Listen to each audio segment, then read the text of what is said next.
Recording is on. Ok.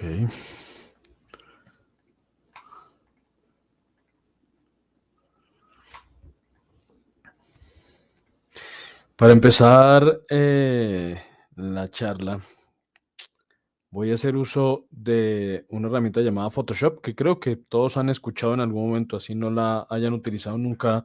Supongo que todos han oído hablar de ella. Entonces, Photoshop es un editor de imagen, el editor de imagen de la plataforma de Adobe. Y pues es el que voy a utilizar para empezar a hacer la explicación, pero luego vamos a ver otras herramientas que nos van a ser útiles. Entonces veamos.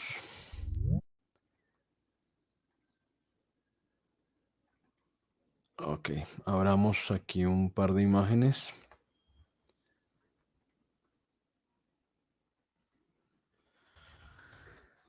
Ya les había comentado a ustedes cuando hicimos la sesión acerca de dibujo vectorial, muy por encimita, cuál era la comparación entre un dibujo vectorial y una imagen, y en ese momento les mencioné que las imágenes básicamente son una matriz de puntos, puntos a los que llamamos píxel. Ahora bien, el que esta herramienta, el que este tipo de archivo sea esa matriz de puntos, de estos puntitos de color, nos lleva a los dos primeros conceptos que debemos entender acerca de la imagen digital, y es qué quiere decir tamaño y qué quiere decir resolución de la imagen. Para esto, voy aquí a abrir el bloc de notas para hacer una corta explicación. Pongámoslo por aquí.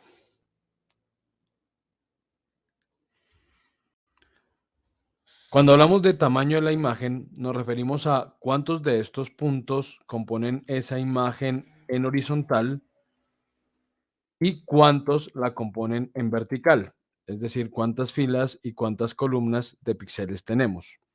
En este caso, por ejemplo, esta imagen, vamos a ver su tamaño y me dice que está compuesta por 4500 píxeles de ancho por 3000 píxeles de altura. 4500 por 3000.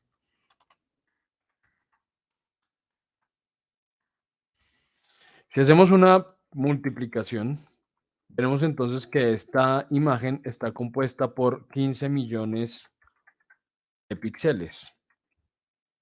15 millones de píxeles. ¿Para qué saber la cantidad de píxeles que componen la imagen? Porque eso me va a llevar a un concepto que vamos a abordar más adelante. ¿Qué es eso de qué es HD, Full HD, 4K, 8K, etcétera, etcétera, etcétera? Este entonces es el tamaño de la imagen. A mayor tamaño, mayor capacidad de guardar detalles en esa imagen, ya que tengo más información gracias a que tengo más píxeles. Si esta imagen, por ejemplo, copiemos esta imagen, voy a hacer una copia de ella.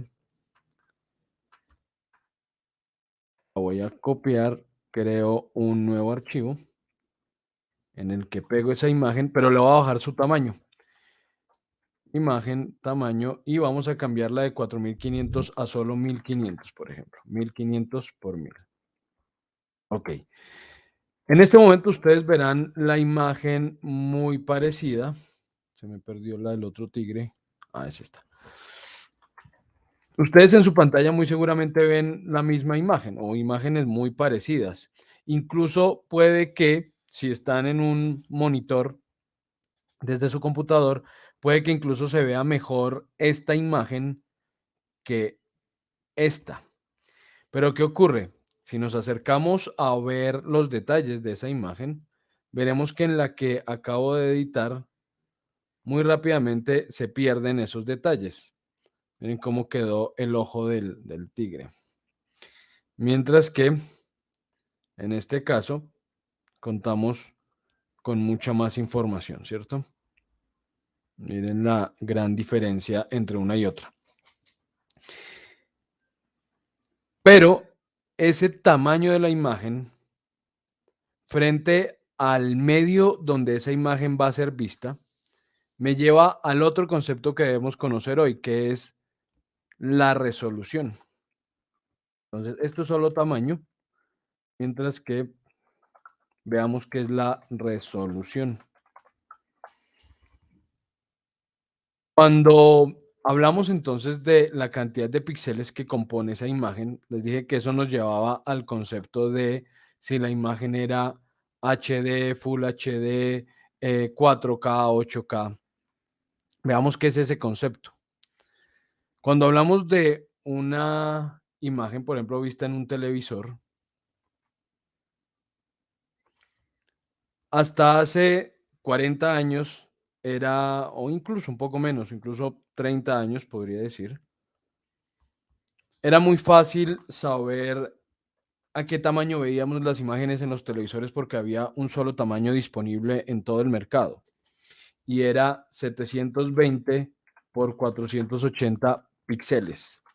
Todos los televisores, esos televisores viejos, gorditos, todos tenían ese tamaño en píxeles.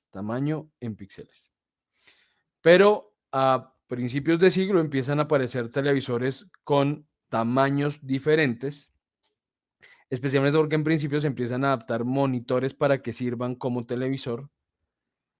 Y entonces aparecen tamaños como 1080, 1280 por 720, 1920 por 1080 y de ahí para arriba varios tamaños distintos y estos empiezan a recibir nombres. Entonces llegamos a este 1920 por 1080 al que llamaron Full HD y este 1280 por 720 al que llamaron HD. Pero como sigue avanzando la tecnología y permite cada vez agregar más píxeles dentro de esa pantalla, entonces aparecen tamaños como 3840 por 2160 al que llamaron por, no dividido por, al que llamaron 4K. Si nos fijamos, este tamaño 4K es 4 veces ese Full HD, 2 veces de ancho por 2 veces la altura. Es decir, en ese 4K caben 4 veces este tamaño. Y ahí en adelante, si seguimos multiplicando, multipliquemos cuánto nos da esto. 1920 por 1080. 1920 por 1080. Eso nos da 2.073.600 píxeles. 2.073.600 píxeles. Mientras que este 4K, 3840 por 2106, nos da 8.087.040 píxeles. 8.087.040. Por consiguiente, esto sigue haciendo relación al tamaño de la imagen, al tamaño. Pero, ¿qué ocurre con los televisores? Los televisores aparte tienen un tamaño físico. El televisor puede ser de 24, 32, 40, 50, 52 X pulgadas. Entonces, enfrentando el tamaño en píxeles de esa pantalla versus su tamaño físico en pulgadas, tenemos a lo que llamamos resolución. Si, por ejemplo, en una pantalla de 24 pulgadas, Full HD, vemos una imagen, la vamos a ver seguramente con mucho mayor detalle y si me acerco a esa pantalla, me puedo acercar cada vez más, lo mismo que está ocurriendo con el ojo del tigre. Si me acerco cada vez más, pues no voy a perder ese detalle muy rápidamente. Es poco probable incluso que en una pantalla tan pequeña, a este tamaño de imagen, logremos ver el píxel. El píxel es muy, muy, muy pequeño. Pero ¿qué ocurre si tenemos el mismo tamaño de imagen en una pantalla de 52 pulgadas? Es mucho más probable que si me acerco lo suficiente, empiece a ver esos puntitos, empiece a ver esos píxeles. ¿Qué ocurre entonces con el tema de resolución? Que tenemos para saber la resolución, tenemos que enfrentar las dos dimensiones, la dimensión de la imagen en píxeles o el tamaño en píxeles versus el tamaño físico en el que estoy apreciando esa imagen. Lo mismo ocurre cuando las imprimimos. Si yo voy a imprimir una imagen, entonces debo tener en cuenta un concepto al que llamamos DPI o PPP. ¿Esto qué es? Bits per inch o píxeles por pulgada. Con este concepto puede que estemos un poco más relacionados porque supongo que la mayoría de ustedes en algún momento ha hecho alguna impresión o ha tenido impresora en su casa. Y si es así, sabrán que esas impresoras vienen con un datico y es a cuántos píxeles por pulgada imprime esa impresora. Normalmente las más simples imprimen a 300 píxeles por pulgada. Hay otras que llegan a imprimir hasta 600 y una impresora profesional puede imprimir hasta 1200 píxeles por pulgada. De nuevo, estoy enfrentando el tamaño de la imagen versus el tamaño físico en el que voy a verla. Entonces, por ejemplo, si yo quisiera imprimir una fotografía a un tamaño postal de, digamos, 15 centímetros por 9 centímetros y quisiera imprimirla a una resolución eh, que me permita ver bien la imagen, debería imprimirla mínimo a unos 300 píxeles por pulgada. Entonces, ¿qué tamaño debería tener la imagen? Este 300 píxeles por pulgada es la resolución. Este es el tamaño físico. ¿Cuál será el tamaño entonces de la imagen para lograr ese objetivo? Que esa imagen se pueda imprimir a ese tamaño físico con esa resolución. Entonces veamos, si la pulgada tiene 2,5 centímetros, 2,54, quiere decir que 15 centímetros, 15 dividido 2,54 son 6 pulgadas. Entonces vamos a hablar de 6 pulgadas por, y esos 9 dividido 2,54 por 3,5 pulgadas. Y si ya sé que voy a trabajar o debo trabajar a 300 píxeles por pulgada, entonces 300 por 6, 1800 por 3 por 5 por 3, bueno, 3,5 por 3 a 1050 píxeles. Este sería, uy, qué pena, píxeles. Este sería el tamaño mínimo de esa imagen, mínimo, para poder imprimirla entonces a 300 píxeles por pulgada en este tamaño de imagen. Es un concepto que es supremamente importante entender porque ustedes van a hacer, en algún momento querrán hacer un catálogo, un brochure, una presentación, algún tipo de pieza impresa. Y si este concepto no se entiende, empezamos a cometer errores como, por ejemplo, mi esposa imprime fotografías, por ejemplo. Es uno de sus trabajos. Entonces, sus clientes le envían fotos para que ella las imprima en físico y se las envíe impresas. Y suele ocurrir que le envían, por ejemplo, una foto que tomaron con una cámara digital hace 20 años, una cámara de las primeras digitales que tenía 1 megapíxel de capacidad. Entonces son fotos que tienen de tamaño 1000 píxeles por 700, una cosa así. Le envían esa foto supremamente pequeña en píxeles que en pantalla se puede ver bien, porque tengamos en cuenta que si la foto, por ejemplo, midiera esto, 1800 por 1050 y un monitor HD, Full HD, tiene 1920 píxeles, pues esa imagen obviamente se va a ver muy bien en un monitor Full HD. Pero, ¿qué pasa si yo le envío esta imagen al impresor y le digo, quiero que usted me imprima esto en una foto de 40 por 30 centímetros? Yo quiero que me imprimas en una foto en un tablón, un retablo de 40 por 30 centímetros.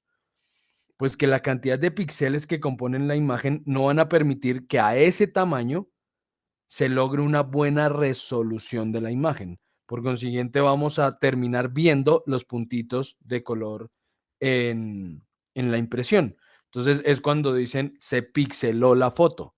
A eso hace referencia ese término. Sí, se pixela porque usted alcanza a ver el píxel en la impresión debido al poco tamaño en píxeles que tiene la imagen y que está tratando de imprimirla en un medio físico demasiado grande. Ahora bien, el día martes en la noche yo les envié por WhatsApp una tabla. Voy a buscarla aquí por algún lado, debe estar aquí. Les envié una tabla en la que se hace referencia a el tamaño en píxeles, se me perdió. Ah, ya, aquí está. Al tamaño, perdón, a la resolución necesaria, mínima necesaria para ver un impreso a determinada distancia. Entonces, si ustedes buscan esa tabla que les envié el martes en la noche, dice, por ejemplo, que si yo voy a ver una pieza a 20 centímetros de distancia, la resolución máxima que apreciaría el ojo a esa distancia es de 381 píxeles por pulgada. A 25 centímetros, lo máximo que apreciaría sería 305 píxeles por pulgada. Y bueno, ahí está la tablita. Con los últimos no sé si estar muy de acuerdo. Yo no podría, digo, no lo puedo contrarrestar porque no he visto otro estudio.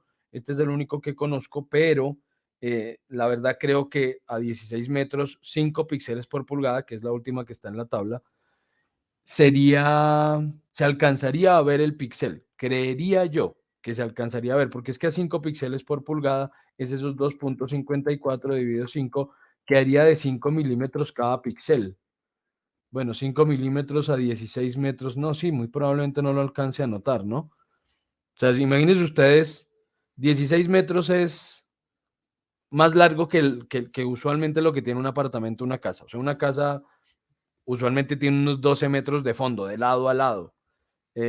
Imagínenselo en fachadas, como para hacernos una relación. Usualmente una fachada tiene entre 6 y 8 metros, es decir, a 2 o 3 casas, si ustedes se paran en el inicio de una casa, a 2 o 3 casas ven un impreso o cualquier cosa. ¿Será que sí diferencio de 5 milímetros en 5 milímetros? Si tengo buen ojo puede que lo alcance a notar, pero si no, muy probablemente no vea la diferencia, o sea, no note efectivamente el píxel en ese caso. Pero, ¿por qué les aclaro este tema de la resolución? Porque, por ejemplo, sí, claro, yo se la reenvío otra vez. Ya ahí se las envío de nuevo para que la... Ah, bueno, pues hago referencia a ella, esta tabla.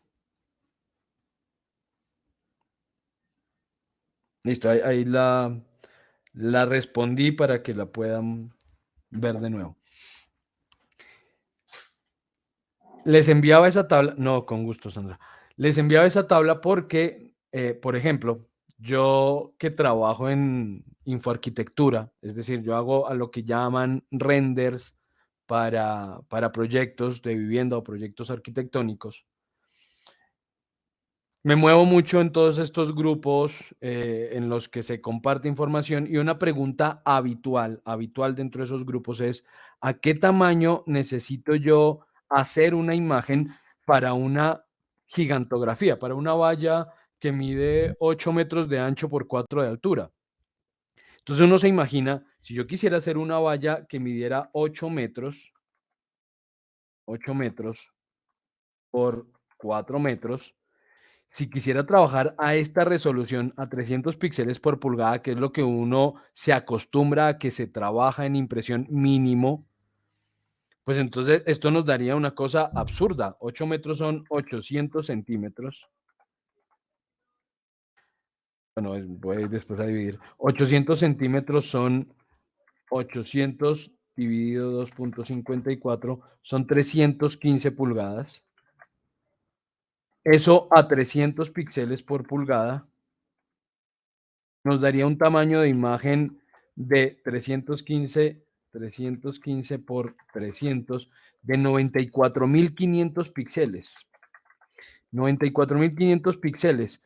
por, obviamente, pues por la mitad, ¿no? Esto dividido 2 porque es una valla de 8 por 4. Esto dividido 94.500 dividido 2, 47.250. Esto es una imagen inmanejable para la mayoría de computadores. Ese tamaño de imagen es absurdo. Ya de por sí, una imagen como la que acabo de abrir del tigre, que tiene, ya me olvidó cuánto es que mide, 4.500 por 3.000, es que mide la inicial imagen tamaño, 4.500 por 3.000, ya es una imagen grande para la mayoría de computadores. Necesitaría unas capacidades absurdas para poder trabajar y editar imágenes de este tamaño. Entonces diríamos, no, pero pues es imposible entonces hacer una imagen para esa valla.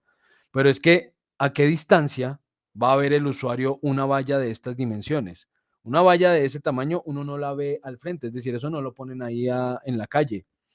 Usualmente esas vallas están encima de un edificio que mínimo tendrá 7 pisos, porque tengo entendido que por lo menos aquí en Colombia la legislación indica que esas vallas que van sobre edificios no se pueden montar en edificios de menos de 7 pisos.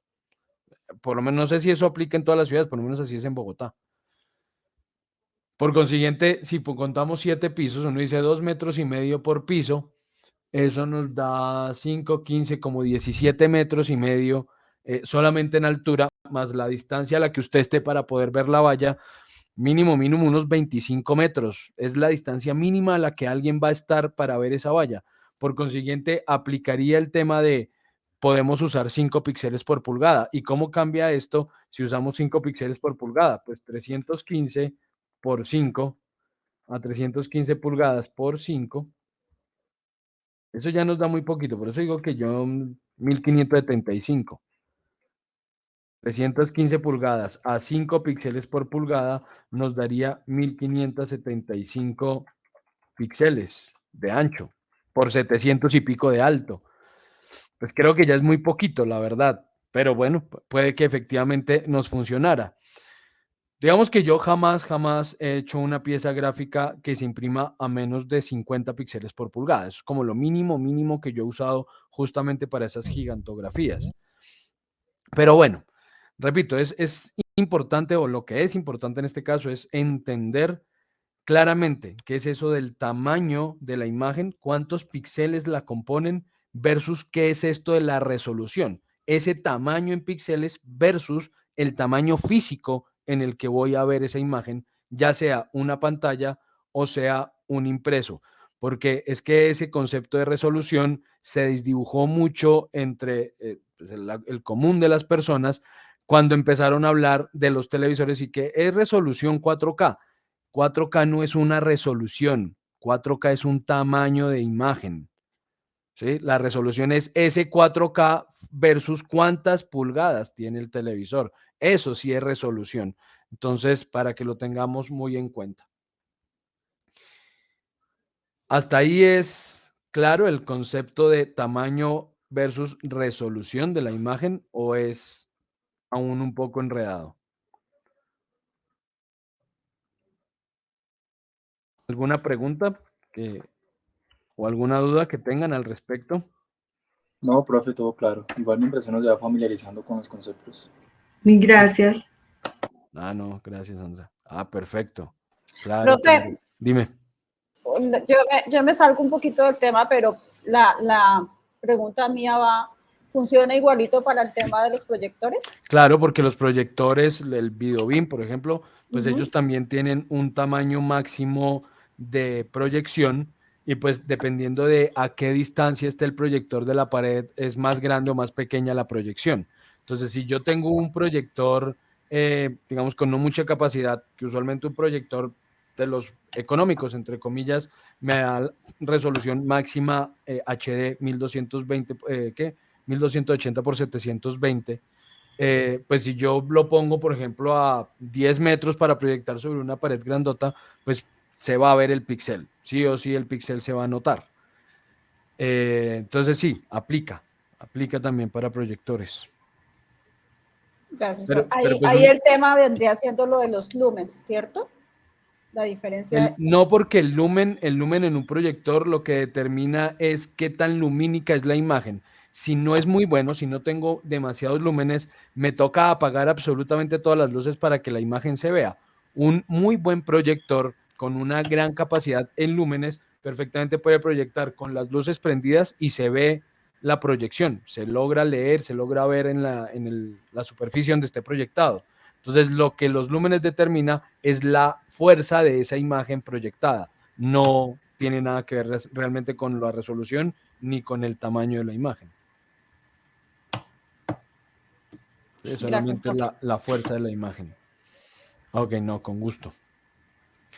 Bueno, ahora sí entremos a hablar de la edición de las imágenes. Bueno, creo que el para qué usamos imágenes, pues las usamos para todo, ¿no? O sea, hoy en día la imagen digital es un medio del que hacemos uso todo el tiempo. Puede que hasta hace algunos años hablábamos de imágenes digitales cuando estábamos viéndolas en pantalla, cuando empezamos a tomar fotografías digitales, cuando empezamos a escanear esas fotos, porque las primeras imágenes digitales fueron el resultado de escanear fotos físicas usualmente. Ya luego llegó entonces la fotografía digital a finales del siglo pasado y pues empezamos a hacer uso de esa fotografía digital y a visualizar esas imágenes en pantalla y ya no necesariamente en medio impreso.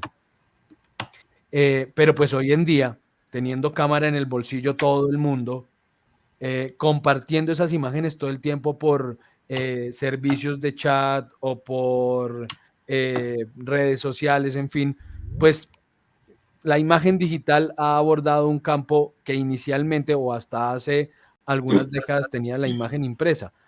Yo les pregunto a ustedes, por ejemplo, ¿hace cuánto no imprimen una de las fotos que toman con su celular? Las fotos de su familia, de sus hijos, de eventos, de paseos, de lo que sea, estoy seguro que todos ustedes tendrán miles, miles, miles de fotos guardadas en carpetas, ¿cierto? En algún lado, pero impresas, o sea, el álbum de la mamá, eso ya poco, ¿cierto? Así que, pues la imagen digital obviamente es la que mayor campo abarca hoy en día en ese concepto de ver imágenes.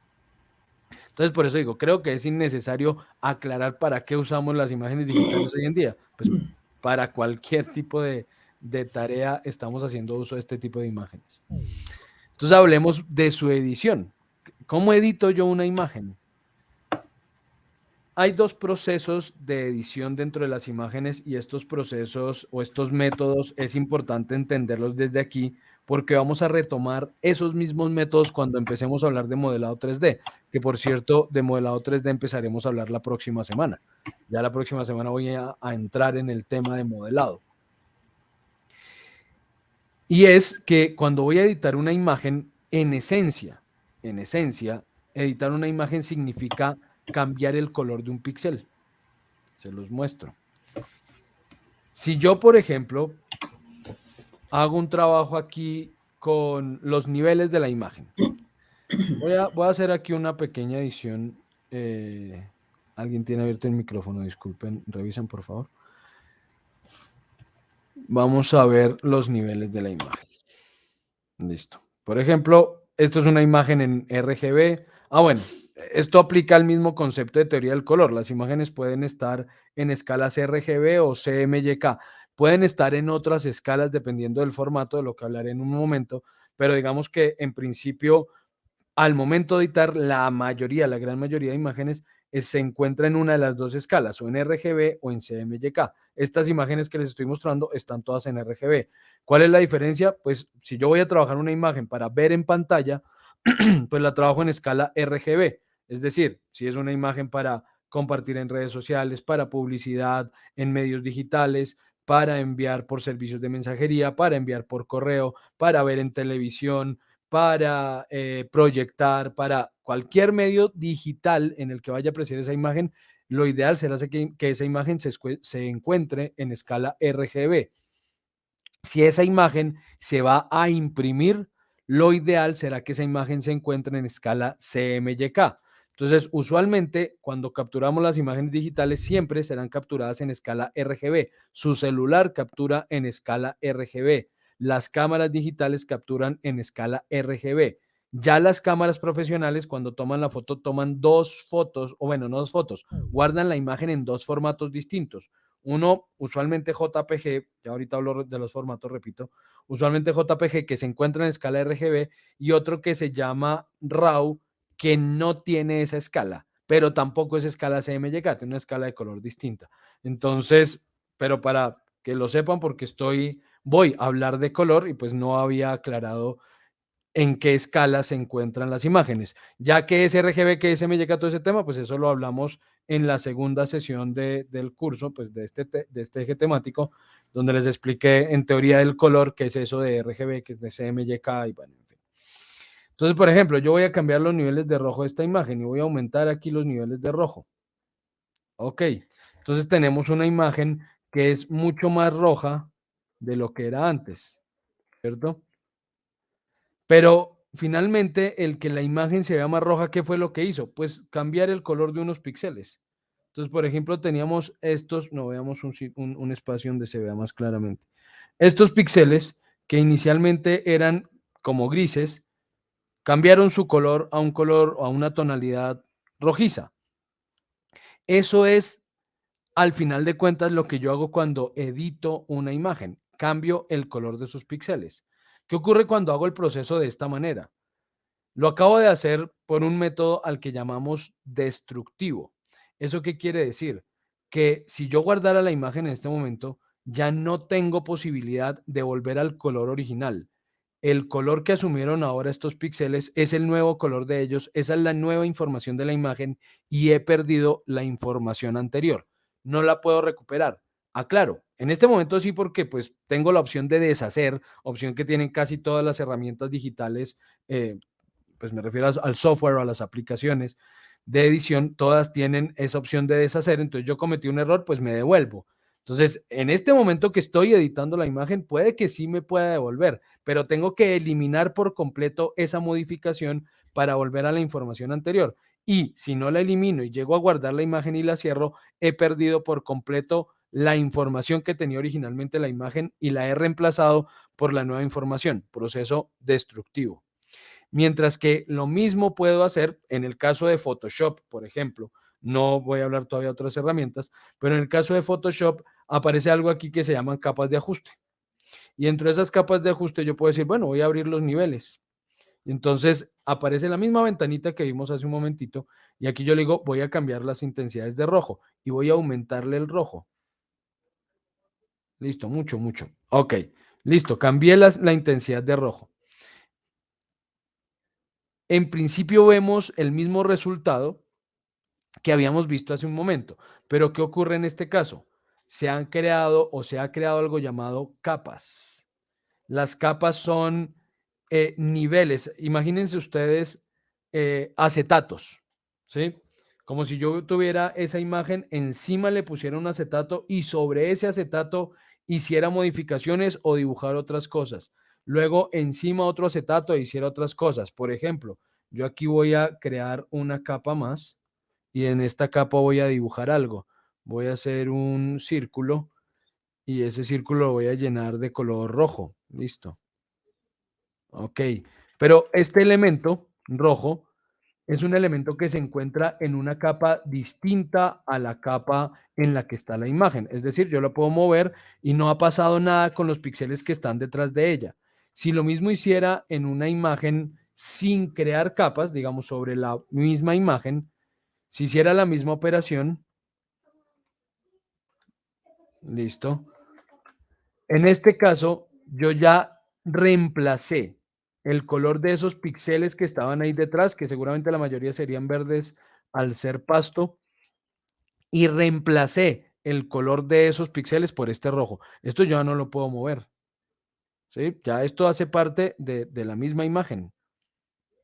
He destruido esa información que tenían los píxeles originalmente y la reemplacé por la nueva información. En este caso no. En este caso no he destruido nada. Es editable. Pero ¿qué ocurre? que al crear capas e incluso esa modificación de color que le di, si en algún momento quiero, pues no la puedo no verla. Miren, la quito.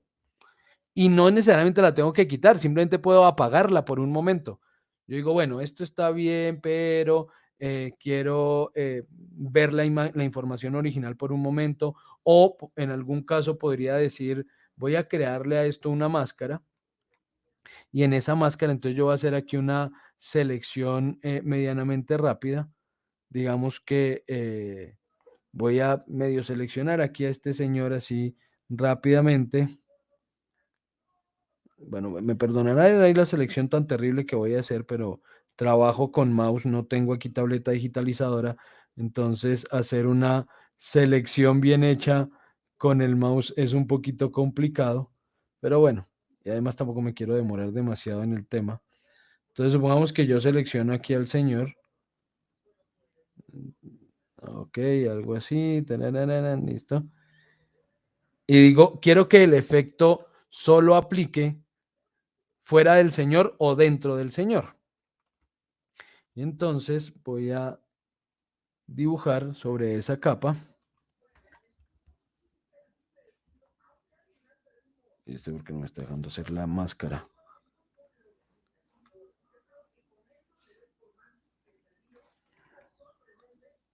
Y ahora porque no me estás dejando hacer la capa. Bueno, me tocó dibujar y hacer la máscara aparte.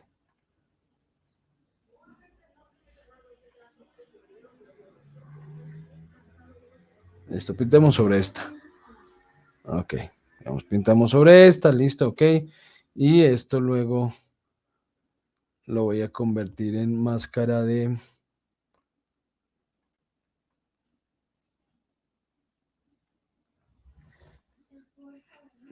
Ah, es que me puso, fue lenta la cosa.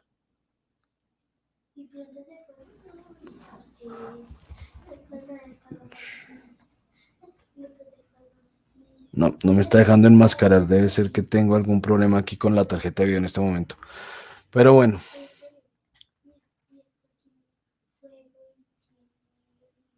Ni modo, no me dejó.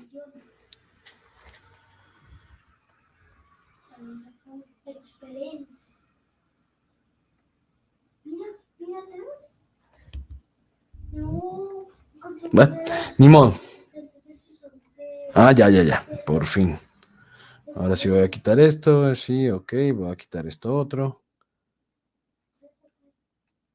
Esto, sí. Y ahora sí, pintemos la mascarita. Entonces vean cómo el efecto, en este caso, se aplica sobre todo el resto de la imagen, menos sobre el señor. ¿Cierto? Entonces vemos cómo él sigue con los colores originales, mientras que el resto de la imagen cambió el color. Pero de nuevo, no he perdido en ningún caso absolutamente nada de información. Si quiero apago esto y listo, vuelvo a la imagen original. Ese es un proceso de edición no destructivo. ¿Pero qué conlleva hacer ese proceso de edición no destructivo? Que si quiero mantener editable esta imagen, es decir, conservar la modificación que le hice, conservar el circulito y poder mover ese circulito o incluso agregar texto y hacer ese texto editable. Entonces yo digo aquí, pongamos esto de 20 píxeles. Listo, y pongámosle aquí labrando. Ok. Para poder mantener todo esto editable, yo debo guardar esto en un formato específico. No puede guardarse en cualquier formato de imagen. Entonces, hablemos de los formatos de imagen. Si yo quisiera guardar este archivo en este momento y le diera aquí guardar, él me va a decir que puedo guardarlo en estos tres formatos. Un archivo de Photoshop, extensión PSD. Yo ya les hablé un poco de las extensiones, pero se los recuerdo. Cuando hablamos de extensión, nos referimos a eso que aparece después del puntico que finaliza el nombre del archivo. Ustedes deciden el nombre. Ustedes pueden decirle a esto que se llame granjero, ¿cierto? Granjero. Pero ustedes no escogen o no pueden escribirle la extensión. La extensión, esto esta sigla que está después del puntito, la determina el tipo de archivo en el que yo guarde. Entonces él me dice, usted la puede guardar en este momento como PSD, la puede guardar como documento grande de imagen PSB, la puede guardar como PDF de Photoshop o la puede guardar como TIFF. Cualquiera de esos 4 formatos me permitiría guardar la imagen conservando esta información. Entonces yo le digo aquí guardar, o no sé dónde la estoy guardando, espero estoy guardando en la carpeta correcta. Listo, puedo cerrar la imagen y en el momento en que quiera voy y abro de nuevo la imagen. Sí, aquí está, granjero. Y verán que sigue editable lo que habíamos creado editable. El círculo está ahí, el texto está y el texto es editable, es un texto. Entonces, si en algún momento quiero cambiar algo, pues puedo cambiarlo sin problema. Sigue la capa de ajuste ahí creada con su máscara, pero solamente por haberlo guardado en ese formato. Si yo lo llegara a guardar en un formato distinto, como por ejemplo un JPG, entonces guardar copia. Yo le dijera, voy a guardar esto, pero lo voy a guardar en JPG, que es el formato más conocido de imagen, y lo voy a poner granjero, pero en JPG. Ok.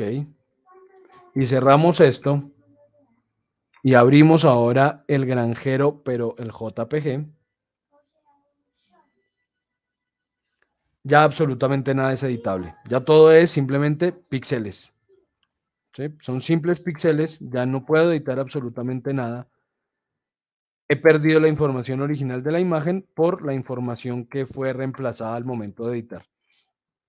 Entonces, ¿qué formatos de archivo hay y qué me permiten esos formatos? Entonces vamos a decirle aquí guardar una copia y les voy contando un poco sobre ellos. De algunos, no los conozco todos, algunos. Photoshop es el formato original de Photoshop, ¿sí? Por eso se llama PSD, porque eso es Photoshop Document, documento de Photoshop. Entonces, ese PSD es muy conocido porque Photoshop es muy conocido, porque se utiliza mucho esa herramienta, la conoce mucha gente. Incluso creo que es la herramienta de edición que todos han mencionado, aunque nunca la hayan utilizado, ¿no? Porque seguramente en algún momento todos han dicho, eso tiene Photoshop, ¿sí? Y es como sinónimo para todo el mundo de que eso es editar una imagen, aunque nunca en la vida hayan abierto esa herramienta. Tenemos el archivo de Photoshop para imágenes grandes. Si, por ejemplo, tuviera que hacer esa gigantografía de 40 y no sé cuántos mil píxeles de ancho, eso no se puede guardar ya como PSD. No es un formato que acepte imágenes tan grandes. Entonces surgió este formato de imágenes gigantes. El documento dice Photoshop Big, para documentos muy grandes. Yo nunca lo he usado, nunca he editado imágenes tan grandes. Este formato BMP fue el primer formato de imagen, de imagen digital que existió. O sea, cuando empezaron a crearse imágenes digitales, el primer formato que permitía guardar en color la imagen fue el formato BMP. Pero hoy en día es un formato que no se usa jamás. Debería incluso desaparecer el formato. No sé por qué se mantiene, porque es que el BMP es un muy mal formato. Cuando ustedes guardan una imagen en BMP, pesa muchísimo. ¿Sí? Si yo guardo esta imagen en BMP, así como está, guardar. Ok. Veamos, comparemos archivos. Esto está aquí, trabajo 2022. Cena. Complementario. Primer trimestre, imágenes. Miren, el granjero en BMP pesa 63.2 megas. 63 megas. Mientras que el mismo granjero en JPG pesa 2 megas. ¿Sí? 30 veces menos, 32 veces menos pesa el JPG que el BMP y tienen la misma información, ¿sí? Si ustedes los ven en pantalla, tienen exactamente la misma información. Si los imprimen, ocurre lo mismo. Incluso, mira, estoy pasando de uno a otro, la diferencia no es absolutamente ninguna. Incluso si se ha de imprimir, ninguno de los dos es un formato bueno para impresión, pero si se ha de imprimir, es mejor en ese caso imprimir el JPG que el BMP. Ahorita les cuento por qué. Entonces, Es un formato que pesa muchísimo y que no guarda ninguna información importante. Simplemente es que fue el primer formato creado para imagen digital y pues por consiguiente no está muy optimizado bueno, nunca se optimizó lo suficientemente bien. Entonces, repito, un formato que debería desaparecer. Este DICOM, DC3 o DIC, bueno, son formatos específicos de cámaras digitales. ¿Sí? Las cámaras digitales capturan algunas a las que llamamos cámaras reflex, que no necesariamente son análogas, ¿sí? En fotografía. Esas cámaras capturan en formato DICOM, algunas, repito. Tenemos el EPS, que es un formato específico para procesos de impresión. Tenemos el DS1 y DS2, que son formatos de Photoshop para interpretar imágenes de ciertas cámaras digitales. Tenemos el JPG estéreo. La verdad no he usado nunca este archivo. No sé para qué sea un JPG estéreo. ¿Quién sabe? Formato de varias imágenes, MPO, esto es más o menos parecido, me va a saltar más o menos parecido al GIF. ¿Qué tienen en común estos dos formatos, el GIF y el formato MPO? Que siendo un formato de imagen y no de video, me permite guardar varias o una secuencia de imágenes dentro de la misma imagen. Y es cuando ustedes ven, por ejemplo, el GIF es muy conocido por WhatsApp o por redes sociales, que ustedes ven esa imagen que genera movimiento que pareciera un video, pero es un video muy, muy cortito y que se ve raro, es porque realmente no es un video, sino es una imagen que contiene una secuencia de 8, 12, 24, 32 imágenes. Y esas imágenes corren a cierta velocidad, lo cual hace que se vea como si fuera un video, pero se ve raro porque no tiene muchas imágenes para un solo segundo. Cuando hablamos de video, usualmente hablamos de mínimo 24 imágenes para un segundo de video. Cuando ustedes ven televisión, normalmente ustedes están viendo 24 imágenes por cada segundo de video que están viendo. Cuando ven video en YouTube, por ejemplo, mínimo están viendo 30 imágenes por cada segundo de video. Los GIF perfectamente funcionan a 8 imágenes por segundo. ¿Por qué? Pues porque pretende el GIF, igual que el MPO, pretende mostrar esa secuencia sin agregarle demasiado peso al archivo. Y por eso son imágenes y no videos, sino ya ahí me paso a el otro tipo de archivo, al video. Pero el MPO, a diferencia del GIF, me permite guardar imágenes de más tamaño y con colores más o con mayor cantidad de colores. Porque, ¿qué problema tiene el GIF? El GIF me permite ver esa secuencia y no pesa casi nada. Por eso es que son tan conocidos y por eso es que se usan tanto en servicios de mensajería como WhatsApp, porque son muy livianitos. Si ustedes envían un GIF, ahí incluso a veces les muestra el peso, puede pesar 4, 5, 6K, o sea, nada, siendo que es una secuencia de imágenes. Pero, ¿qué hace él para poder pesar tan poquito siendo varias imágenes en una? Lo que hace es comprimir la información de color. Y entonces, cualquiera de los archivos que yo les he mencionado antes, incluso el BMP, me permiten mínimo alojar 16 millones de colores. Incluso formatos como Photoshop, los de Photoshop, me permiten alojar hasta 64 millones de colores.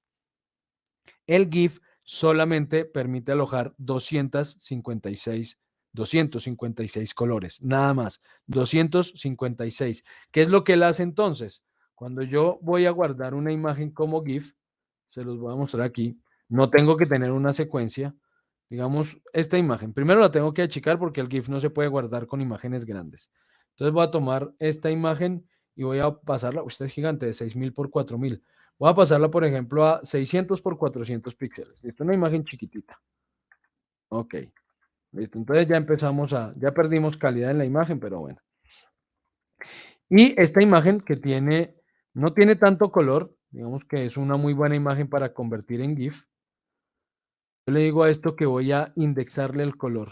Imagen, modo, y le voy a decir que quiero que tenga color indexado.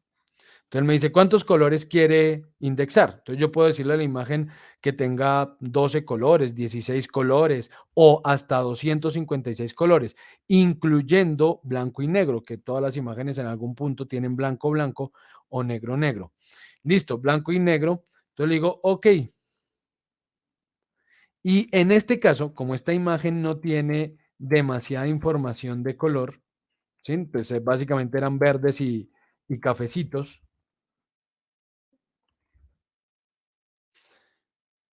Pues no se ve rara, ¿sí? No se ve rara a 256 colores. Pero ¿qué pasará con una imagen que tenga mucho color? Entonces voy a buscar aquí porque creo que no tengo guardada una. Voy a buscar aquí alguna imagen con muchos colores. Veamos aquí imágenes y busquemos imágenes grandes. Por ejemplo, veamos una imagen como... ¿Cuál? Esta tal vez. Esta tendrá suficiente información de color. Tal vez sí. Entonces copiemos esta imagen. Copiarla. Voy a crear aquí un archivo nuevo. Ok. Pego eso. Y otro archivo nuevo. Y pego esto. Y esta la voy a indexar. Imagen, modo, indexado. Acoplar. Sí, este no guarda capas. Ok. 256 colores. Listo. Entonces miren lo que ocurre con la imagen cuando indexamos el color. Para poder crear efectivamente esa imagen a partir de tan poquitos colores, pues él pierde muchísima información de color. Este es el real, este es el color indexado. ¿Sí? Vemos aquí, por ejemplo, que las sombras se convierten todas a tonos muy similares, cosa que no ocurre con la imagen original. La imagen original tiene muchos colorcitos aquí, muchos, mientras que la imagen indexada ha reemplazado esto por un color medio, ¿no? Para lograr esos 256. Entonces, bueno, volviendo al tema, esa desventaja tiene el GIF, que solamente me guarda esos 256 colores. Sigo, porque me estaba extendiendo demasiado ya en eso. Bueno, JPG es el formato más conocido porque es en el que todos sus celulares toman las fotos. Cada vez que ustedes toman una foto con un dispositivo de estos, esa foto queda guardada como JPG. Si ustedes ven imágenes en un sitio web, muy seguramente esa imagen es un JPG, porque es el formato ideal para ver imágenes en pantalla, porque pesa poco. Ya vieron que esa del granjero pesa 2 megas, pesa poco y me almacena hasta 16 millones de colores. Entonces, pues perfecta para ver en pantalla. Para imprimirla no es el formato ideal, aunque sirve. Sirve, yo puedo enviar la imagen en JPG a impresión y pues se va a ver relativamente bien, pero no me va a permitir hacer procesos complejos de impresión. Entonces, digamos que si yo quisiera hacer algunos procesos de preproducción antes de la impresión, no son posibles con el JPG. Pero bueno, digamos que eso ha venido mejorando. Cada vez es más fácil imprimir un JPG y que quede en muy buena calidad, pero insisto, no es el formato ideal. Luego apareció el JPG 2000, que fue un intento de mejorar el JPG, pero se quedó en intento porque ni lograron disminuir el tamaño, ni lograron aumentar la cantidad de información que aloja un JPG normal. Entonces este formato nadie lo usa. Ustedes jamás van a encontrar una imagen en JP2, J2C, JPX, jamás, eso no lo usa nadie. PCX es un formato de otro programa de edición de imagen, no me acuerdo cómo es que se llama, pero pues era el formato nativo de otro programa de edición. El PDF, pues yo puedo guardar la imagen como PDF para poderla compartir. El PDF es otro intento que ha tenido más éxito, pero igual no ha logrado al 100% lo que pretendía. PDF significa Portable Document File, o sea, archivo de documentos portables o portátiles. Y es que el PDF pretendía hacerse universal y que absolutamente toda herramienta leyera PDFs. Entonces, que si estoy en un programa de edición de texto, ese programa me permite abrir un PDF. Que si estoy en un programa de edición de imagen, ese programa me permite abrir el PDF. Que si estoy en un programa de edición vectorial, me permite abrir el PDF. Y eso ocurre con la plataforma de Adobe. Casi todas las herramientas de Adobe abren PDFs, pero no las otras empresas, no las otras casas, no todas. Y también se pretendía que absolutamente todo sistema permitiera leer el PDF. Entonces, en un principio, Windows venía con Acrobat preinstalado. Entonces, ustedes perfectamente podían descargar y abrir un PDF sin ningún problema. Todos los navegadores web, Chrome, Firefox, Opera, Brave, todos tienen dentro de su sistema un lector de PDF. Entonces ustedes en línea sí pueden leer un PDF sin ninguna herramienta especial, pero ya hoy en día no es cierto que en cualquier equipo usted una vez pueda abrir un PDF. Necesita tener un programa que lea ese PDF. Entonces, si en su celular van a abrir un PDF, es probable que les pida instalar alguna aplicación para leer PDFs, porque nativamente no lo hace Android. Entonces, si bien sí se conoce bastante y sí se usa bastante, no es universal. No es que absolutamente cualquier dispositivo digital pueda abrirme un PDF. No funciona. Pero bueno, repito, sí, en medida sí lo han logrado porque sí es fácil de abrir en casi cualquier equipo. Pixar es un formato especial de una herramienta de edición de Pixar. PNG es un formato bien interesante porque es como el JPG, digamos, es muy bueno para ver en pantalla, funciona muy bien para visualizar las imágenes, se imprime o tiene información para la impresión que resulta útil, un poco más de información que el JPG, pesa solo un poquito más que el JPG, no es un formato especialmente pesado, pero además me permite guardar transparencias. ¿Qué es eso de transparencias? Si yo, por ejemplo, tomara aquí parte de este tigre, yo dijera, voy a tomar parte de esto, aquí, por ejemplo, la carita del tigre, la voy a copiar en un círculo, voy a crear un archivo nuevo y pego esto. Voy a cambiar un poco el tamaño del lienzo, digamos de 2000 por 2000. Listo. Entonces yo puedo jugar en ese fondo y hacer lo que quiera. Digamos, cambiemos aquí el color. Voy a tomar un color azulito. Listo. Y puedo pintar. Y miren que no estoy afectando para nada la imagen del tigre porque está en una capa distinta. Entonces esa capa de fondo, si la quitamos, me crea un espacio transparente. Estos cuadritos que ustedes ven aquí, estos cuadritos, están representando un fondo transparente. Si yo guardo esto como PNG, entonces vamos a guardar esto y lo guardo como PNG, ¿cierto? Entonces pongo aquí tigre PNG, ok, y lo cierro. Cuando abra ese archivo, ese PNG, ok, el fondo sigue siendo transparente. El fondo sigue transparente y yo puedo perfectamente aquí dibujar algo sobre ese fondo, agregar aquí una capa, la llevo aquí detrás del fondo y puedo dibujar otra vez sobre ese fondo sin problema. Si por el contrario guardáramos esta imagen como JPG, entonces le digo guardar una copia aquí, le digo que lo guarde como JPG. Ok. Cuando abra ese JPG, yo aquí tengo ya muchas imágenes, me toca cerrar un poco. Ok. Cuando abra ese JPG, verán que ya no tiene fondo transparente, sino que esa transparencia se ha convertido en blanco. ¿Sí? No me permite alojar transparencias el JPG, cosa que sí permite el PNG.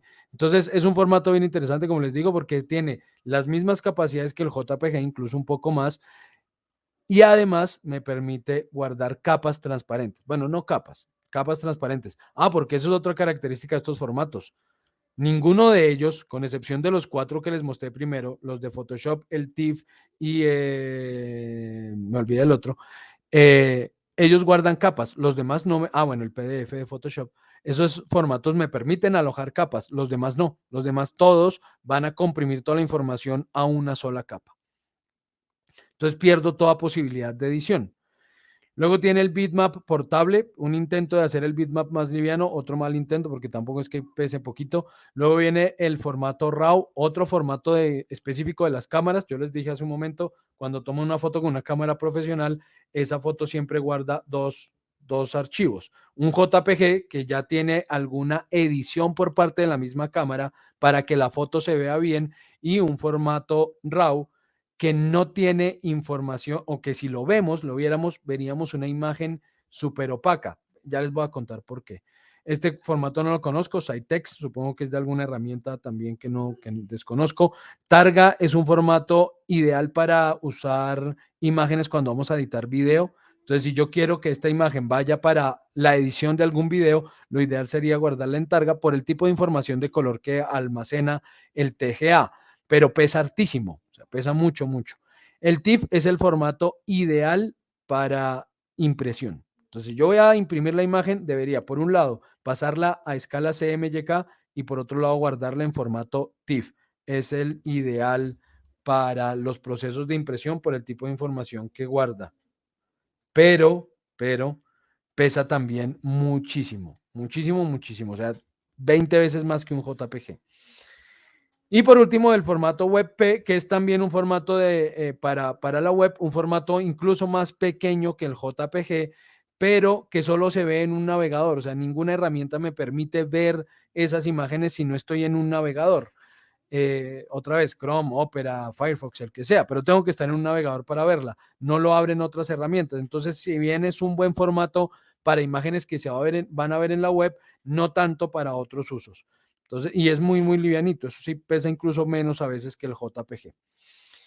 ¿Qué es eso del RAW y por qué voy a hablar de esto? Porque hay un concepto que es más técnico que otra cosa, no es realmente del todo útil o importante para ustedes, pero pues hace parte de todo este proceso de edición y es las imágenes. Listo. Recording is on.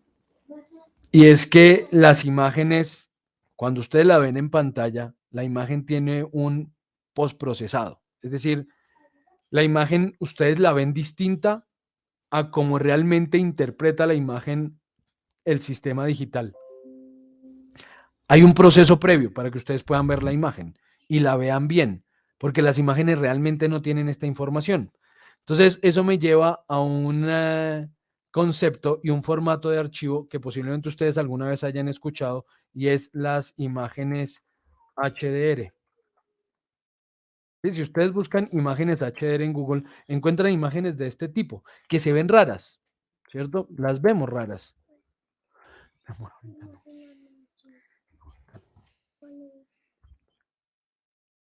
¿Por qué se ven raras esas imágenes en HDR? Porque es que una imagen en HDR no pretende verse bien en pantalla, sino que lo que busca es guardar información sobre la luz. Básicamente, una imagen es la reacción de la luz sobre un medio. Un poquito de teoría de cómo se toma una foto. Una foto, sea cual sea el medio por el cual se capture, siempre en esencia es lo mismo. Tengo un espacio oscuro, totalmente oscuro, dentro del cual hay un elemento fotosensible, o sea, sensible a la luz, ya sea un chip o sea un elemento físico como una lámina de celuloide o lo que sea, cualquier elemento que pueda reaccionar a la luz. Esa cámara totalmente oscura tiene un pequeño hueco, un agujero por donde puede ingresar la luz, pero ese agujero está tapado.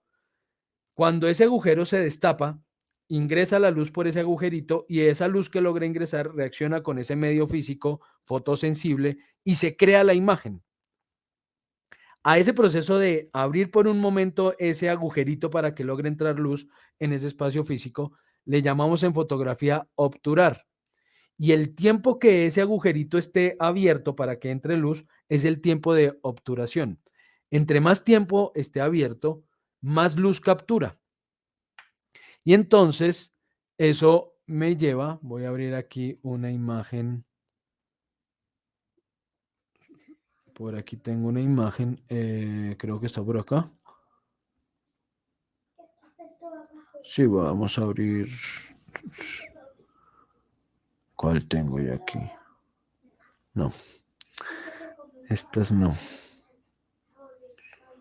Por algún lado tengo yo aquí un HDR que yo creé. Este. Listo. Esto es un HDR. ¿Qué ocurre ahí? Cuando uno ve una imagen en HDR, uno la ve rarísimo porque ve como colores opacos, ve puntos de luz muy fuertes, pero es que esta imagen no quiere para nada mostrar información en pantalla. No es ese el objetivo de las imágenes HDR. El objetivo es guardar información de esa luz que ingresó al momento de tomar la foto. Entonces, cuando... No, una nueva capa, no, una capa de ajuste. Cuando tomamos una foto en HDR o guardamos una foto en HDR, lo que buscamos es lograr almacenar esta información. ¿Cómo era esa imagen o cómo es ese espacio iluminado con muy poquita luz? ¿Cómo es ese espacio iluminado con un poco más de luz? ¿Cómo es iluminado cada vez con más hasta el punto donde la imagen se convierta en un simple destello de luz? Entonces, ¿qué se hace para capturar un HDR?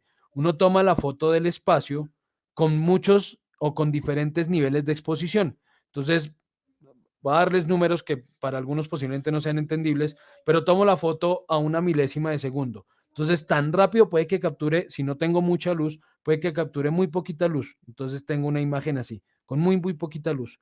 La misma foto se toma a 500, a una 500ava parte, no sé cómo sería eso, de segundo. Entonces, de pronto veamos algo así. Luego tomo la foto a una centésima de segundo, entonces puede que vea algo así. Luego a una décima de segundo, entonces puedo ver algo así. Luego la tomo con un segundo de exposición, que dure un segundo abierta ese lentecito. Entonces puedo ver algo así. Luego 2 segundos, 3, 4, 5, 10 segundos y a los 10 segundos ya se quemó por completo la imagen. Eso de quemarse quiere decir que cuando veo la imagen toda blanca o veo puntos muy, muy blancos, como esto que está aquí, donde hay luz, es una expresión de fotografía y es porque en los medios físicos de fotografía, cuando ese elemento fotosensible era un elemento físico, era una lámina de celulosa o de celuloide con determinados químicos, si se abría por mucho tiempo el obturador, esa lámina se quemaba, literalmente se quemaba y se carbonizaba. Entonces, porque eso tiene fósforo. Entonces, se quedó el concepto de que se quemó la imagen cuando tiene puntos de luz muy, muy fuertes que ya llegan al blanco. Entonces, ¿qué es lo que o para qué hacemos un HDR? Los HDR realmente los hacemos es para iluminar en 3D. Y por eso era importante conocer el concepto, porque yo de eso les voy a hablar cuando hablemos de 3D. En esas clases de modelado tridimensional, yo les voy a hablar básicamente de dos cosas. ¿Qué es un proceso de modelado en 3D y para qué usamos esos modelos tridimensionales? Y esos modelos tridimensionales van a tener básicamente dos fines: o prototipar en físico, es decir, un proceso de fabricación, ya sea fabricación aditiva o sustractiva, entiéndase impresión 3D o CNC, o para prototipos digitales. Y esos prototipos digitales tienen también varias funciones. Unas pueden ser simulaciones y otras pueden ser visualización. Entonces, si yo estoy haciendo un producto X y mi producto es, por ejemplo, no sé, abramos aquí algún ejercicio de estos, no sé cuál,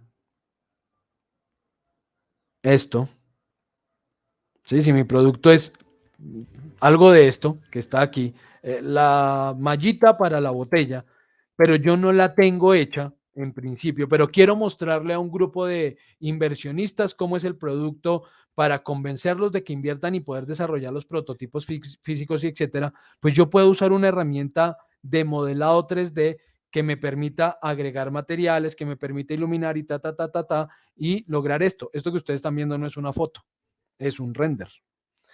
Entonces, puedo lograr este nivel de detalle con una herramienta y todo eso necesita unos procesos de iluminación. Ese proceso de iluminación perfectamente se puede hacer con una imagen de extensión HDR. Entonces, por eso son imágenes que se ven tan raras. Repito, no pretenden verse en pantalla, sino que lo que buscan es guardar información de luz. Entonces, esto me permite abordar otra extensión de archivo, que es el formato HDR. Entonces, cuando le digo a esto que voy a guardar, él me permite guardar esto en un formato llamado Radiance HDR o también EXR. Ambos son formatos válidos para ese tipo de archivo, EXR o HDR. Repito, es un concepto que luego vamos a retomar un poquito cuando les hable de iluminación en 3D, que es útil porque hoy en día se habla mucho de imágenes HDR. Ese HDR también es una sigla, la sigla de High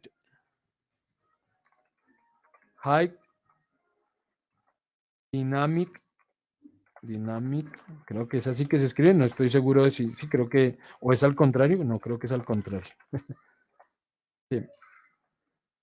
No me acuerdo, ahorita miramos en cuál va la Y y en cuál va la I. Range. Y rango dinámico alto. Bueno, no me acuerdo, ahorita miramos cuál es el orden. Entonces, bien, eso es una imagen HDR de alto rango dinámico. HDR. HDR, High Dynamic. Bueno, ya miramos. Bien, listo. Ahora, ¿con qué editamos estas imágenes? ¿Qué es lo que nos hace falta? Ya vimos qué es una imagen, qué compone una imagen, qué es tamaño de imagen, qué resolución, cómo son los procesos de edición de una imagen, destructivo, no destructivo. Ya hablamos entonces de HDRs. Ahora nos falta ver, ¿y yo con qué edito esto? Cuando iniciamos la sesión les dije, yo voy a hacer uso de Photoshop como herramienta para mostrarles lo que les quiero mostrar, pero hay muchas otras herramientas. En la sesión que hablamos de vectores, no, hablamos en esta, en la sección que hablamos, o en la sesión, perdón, que hablamos de vectores, yo les mencioné unas empresas como Corel que tienen también paquetes gráficos. Corel también tiene su software de edición de imagen llamado Corel Photo Paint. Entonces, si ustedes ven la suite completa, entonces dentro de la suite tienen Photo Paint, que me permite editar imágenes como Photoshop. Ellos también tienen Corel Capture, que me permite hacer edición desde el mismo momento de la captura de la imagen, por ejemplo, por medio de un escáner. Entonces tiene herramientas que permiten editar la imagen y tienen Aftershoot, que me permite crear a partir de los RAW de las cámaras profesionales, me permite crear HDRs, porque esa característica tiene el RAW, que el RAW se ve raro porque en esencia es un formato que permite crear esa información lumínica, crear ese HDR. Entonces también Aftershoot también permite hacer edición de la imagen desde el RAW para guardar como HDR.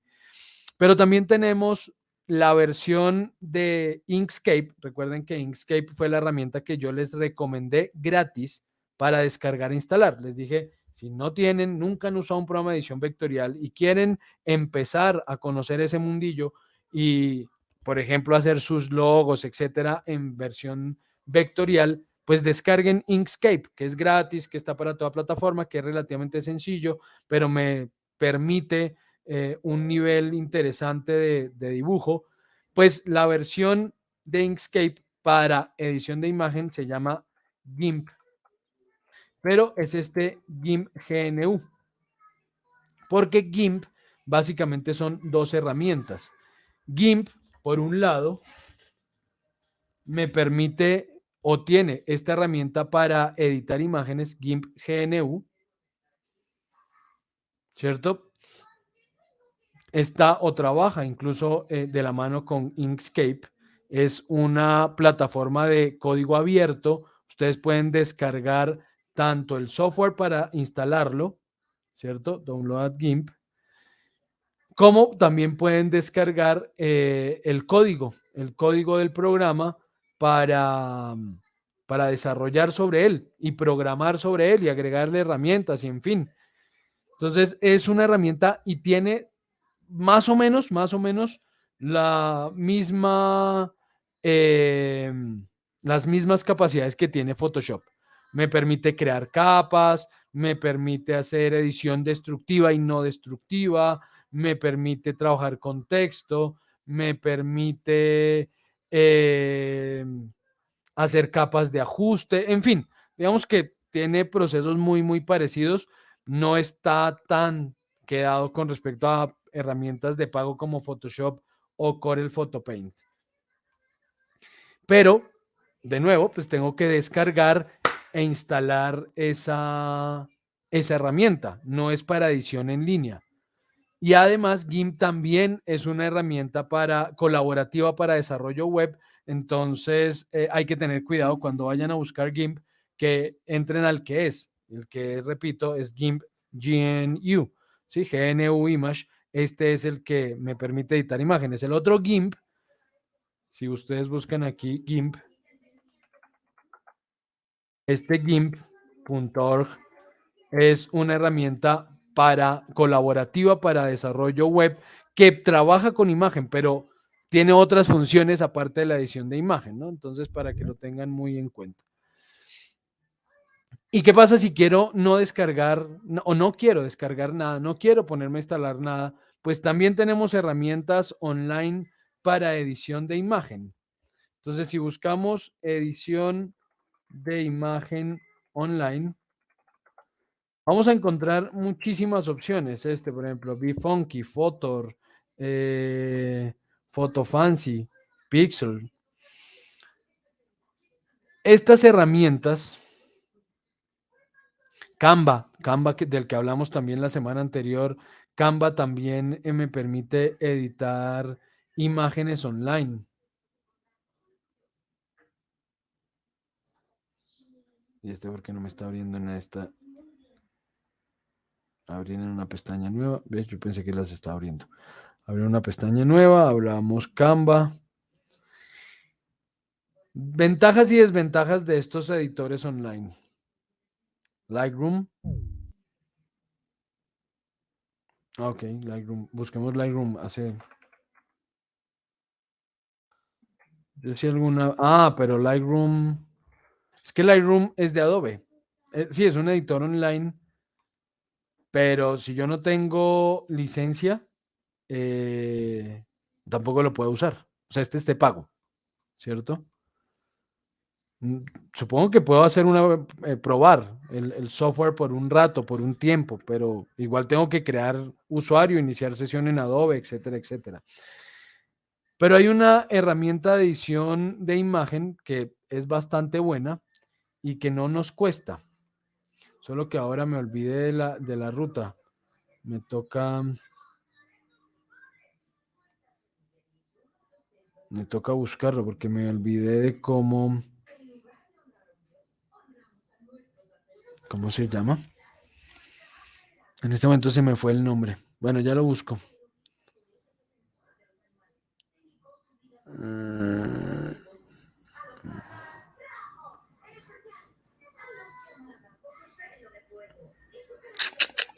¿Cuál es?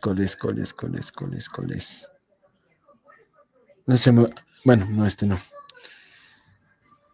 Se me olvidó, lo he hecho varias veces y siempre lo menciono y justo ahora se me fue de la cabeza el nombre de la aplicación.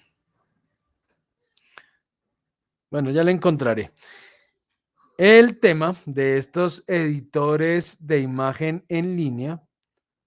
No, Canva sí ya la mencioné, ya por ahí la abrí. Bueno, ahorita no me acuerdo cuál es, ya lo encontraré.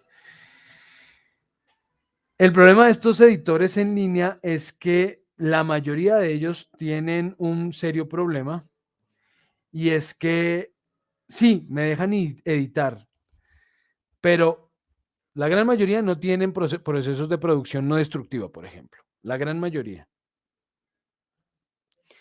Por un lado, ¿cierto? Muchos de ellos, por ejemplo, no permiten crear capas. ¿Sí? Varios, no todos. Muchos sí lo hacen, pero hay muchos que no permiten trabajar por capas, que son un proceso o tienen un proceso de edición totalmente destructivo. No hay forma de no hacerlo. Y el problema de la gran mayoría de ellos es que, vamos a editar una foto. Yo nunca he usado Canva. Bueno, Photor es la misma cosa. Canva, ¿cómo se da Canva? Editar una imagen. Tus proyectos. Yo hasta creé usuario aquí ¿Solo para qué? Solo para probarlo, a ver por qué es que es tan famoso Canva, pero bueno, no le he encontrado el por qué. El tema es, están o son, digamos, poco versátiles en la mayoría de casos para los procesos de edición, no permiten tanta cosa y el peor problema que yo le encuentro a estos editores es que la mayoría permiten editar la imagen sin avisar absolutamente nada y solo en el momento en que ustedes ya quieran guardar esa imagen o exportarla, ahí les avisa que es que esto vale.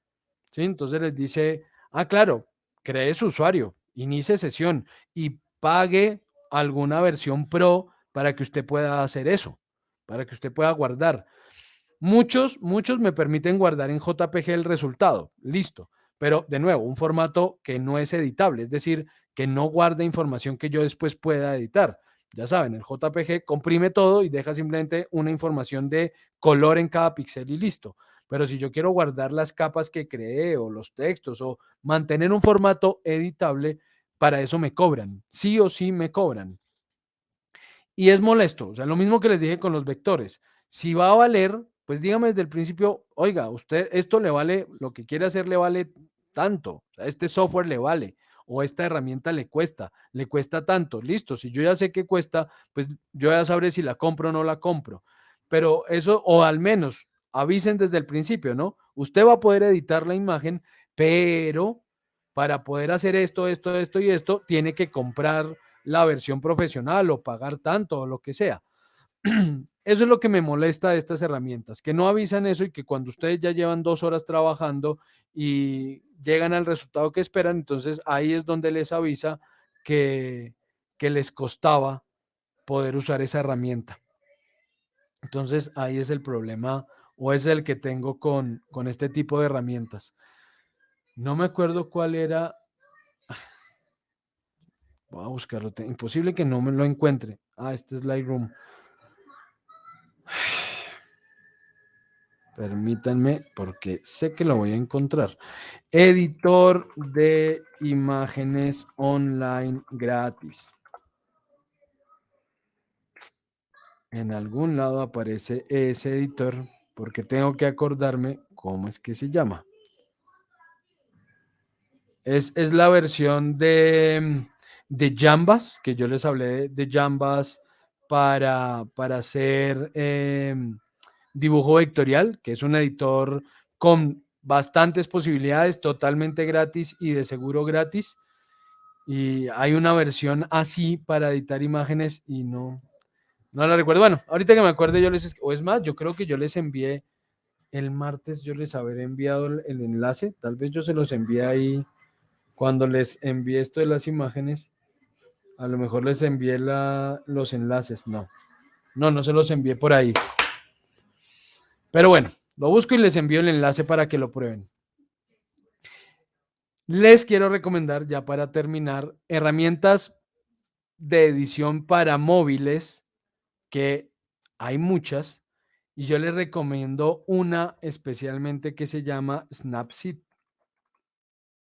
Snapseed es una aplicación para móvil gratis, esa no tiene pago, no he visto que cobre por nada, y es un mini Photoshop.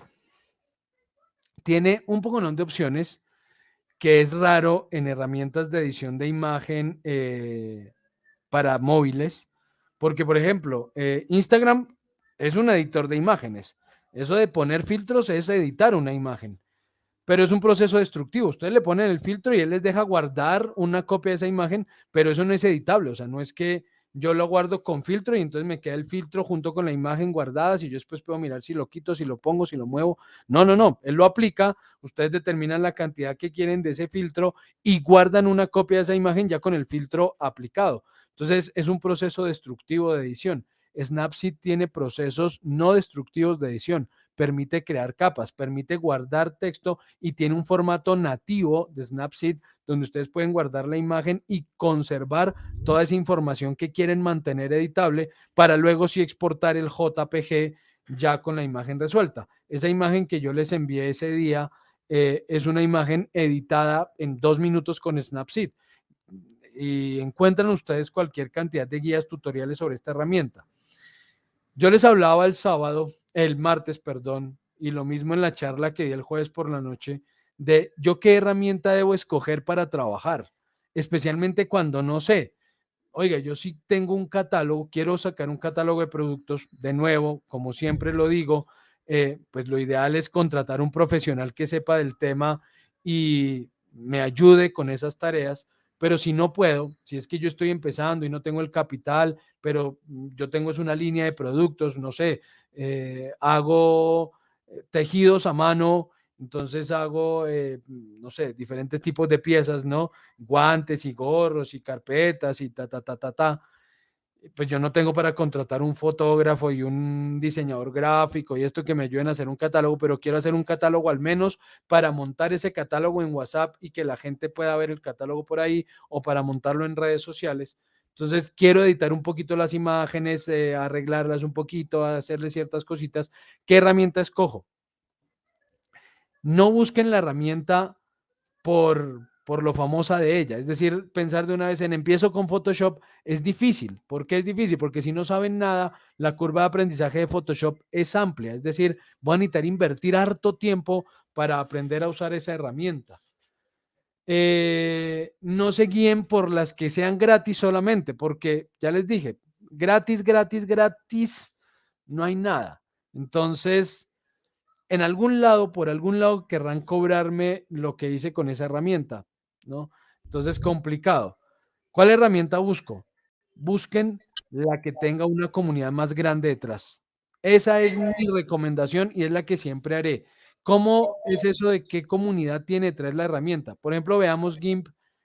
Si yo busco GIMP en YouTube, empecemos por ahí, YouTube. Porque si no sé nada, si no sé absolutamente nada, lo primero que tengo que hacer es buscar tutoriales. Entonces, ¿qué pasa si yo, por ejemplo, si yo busco Photoshop en YouTube, yo sé que me van a aparecer millones de resultados de cómo hacer una y otra cosa en Photoshop, pero muy específicos, ¿no? Entonces, ¿cómo hacer tal efecto en Photoshop? ¿Cómo hacer tal efecto en Photoshop? Pero también aparecen cursos, miren, curso de Photoshop 2020. Es un video de 4 horas. Seguramente toma desde las bases y le enseña a usted, pero en 4 horas, al hacerlo más básico, probablemente. Y pues si quiero aprender Photoshop solo a partir de YouTube, es posible, es factible aprender Photoshop sentándome a ver videos de YouTube y practicando, pero me va a llevar muchas horas. Veamos qué pasa con GIMP. GIMP. Pues si buscamos GIMP, también te enseño a usar GIMP en 26 minutos. Eso ya me da una idea. El curso, el de Aprende Photoshop duraba 4 horas.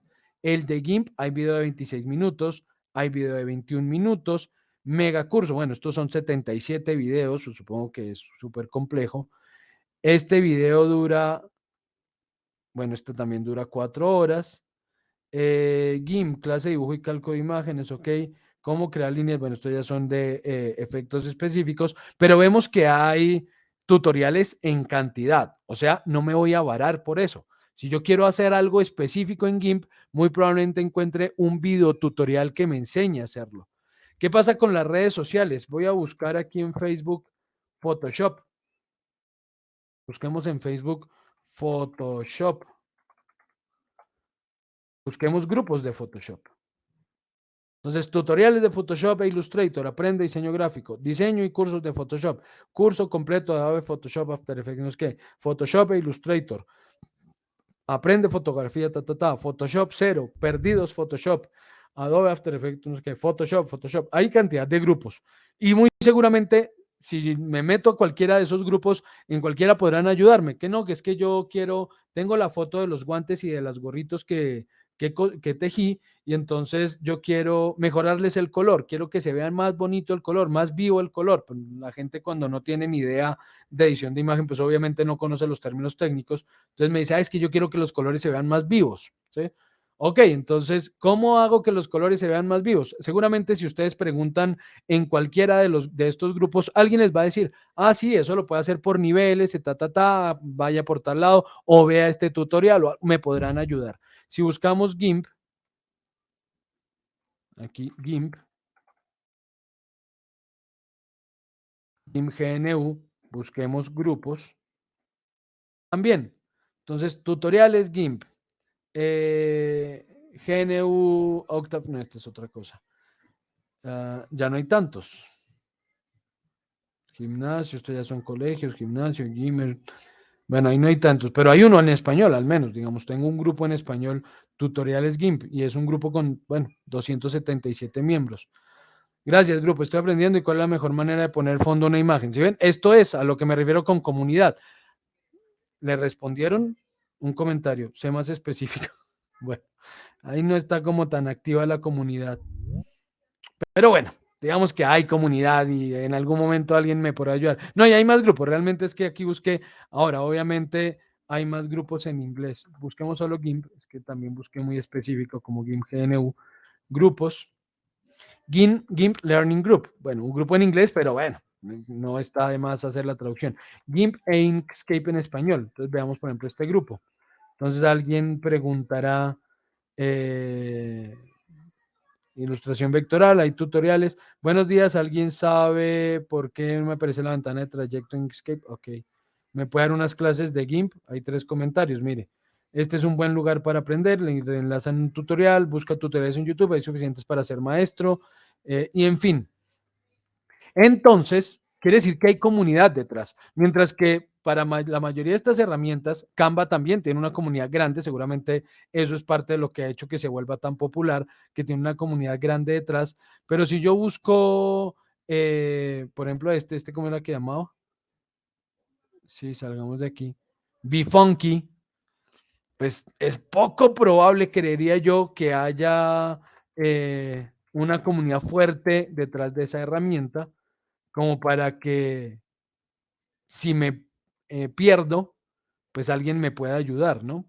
No sé, no creo que lo haya, que haya una comunidad fuerte. Que haya muchos tutoriales, pues quién sabe, Funky es que se llama Funky.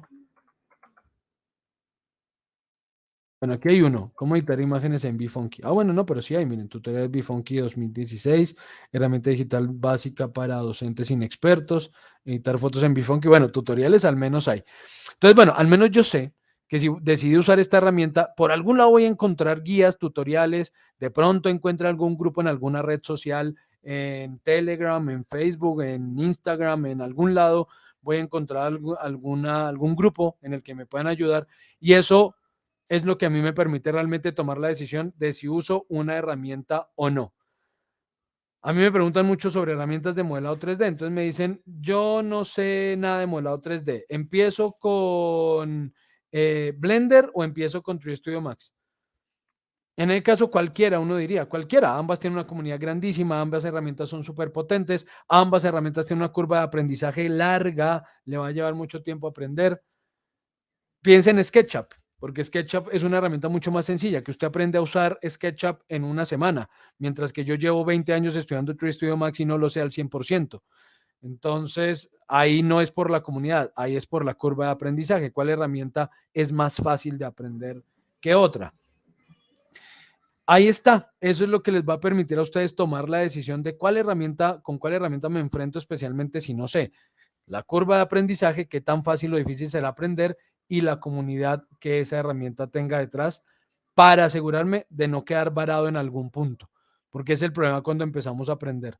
¿Y cómo hago esto? Si no encuentro quien me responda, hasta ahí me llegó el trabajo y me puedo demorar semanas sin encontrar una respuesta. Si el grupo es grande detrás o la comunidad es grande detrás, seguramente en un par de horas alguien me va a dar guía y a decirme qué puedo hacer. Dudas, preguntas, aclaraciones, algo que quieran consultar antes de finalizar esta sesión del día de hoy. Sí, está más o menos claro. ¿Alguna consulta? ¿Nada? Muy claro. Perfecto, Sandra, gracias. Perfecto. Ok, Stephanie, gracias. Mira.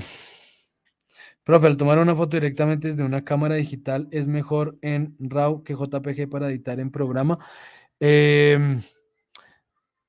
Depende de para qué vayas a editar esa imagen.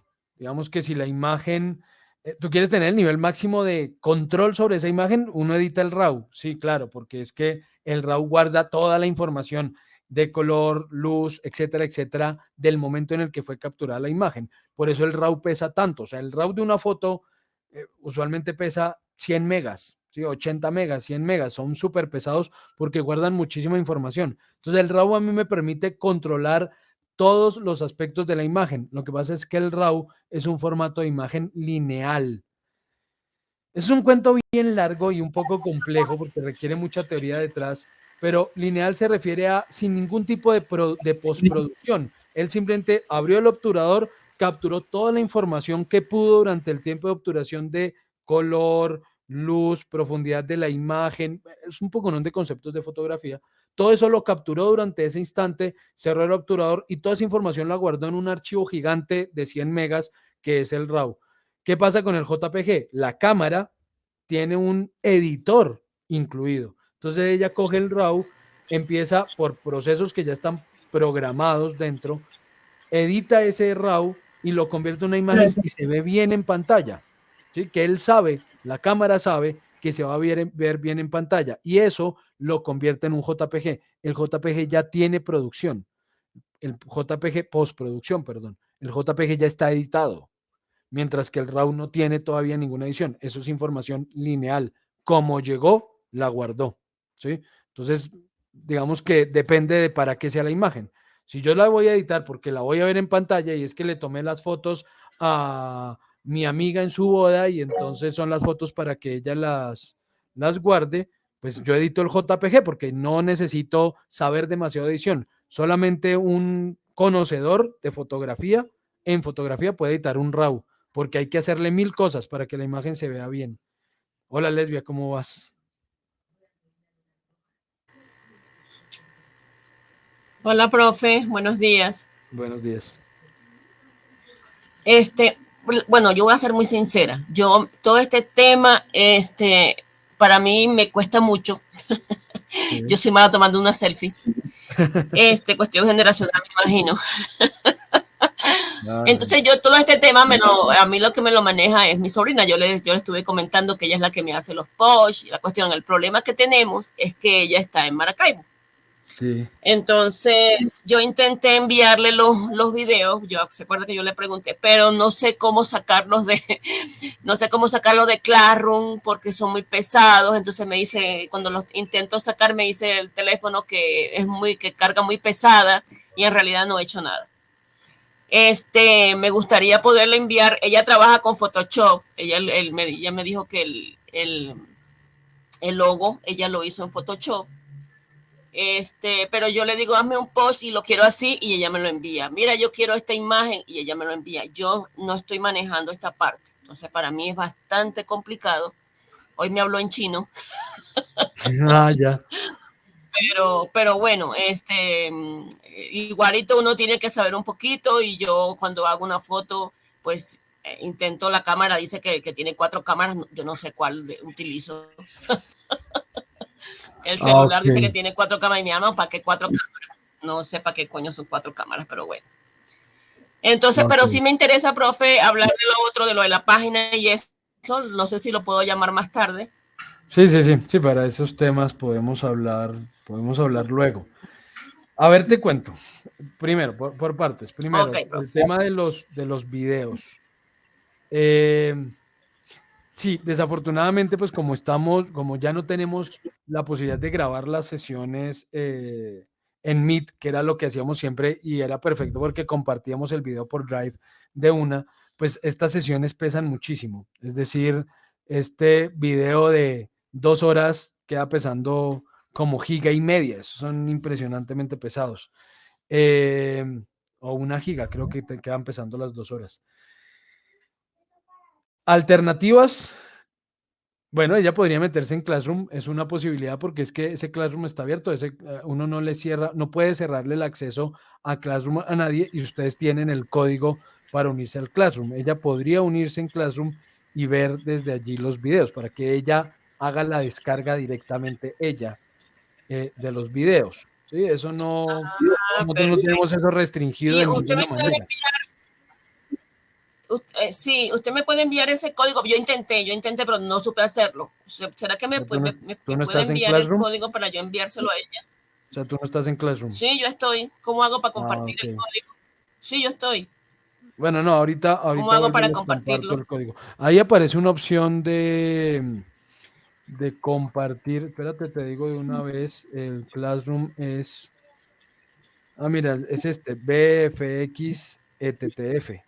Sí, es este código que está aquí. BFXETTF. Ese código, con ese código ingresan al Ah, ok. Classroom. Opción 1, como para que lo haga.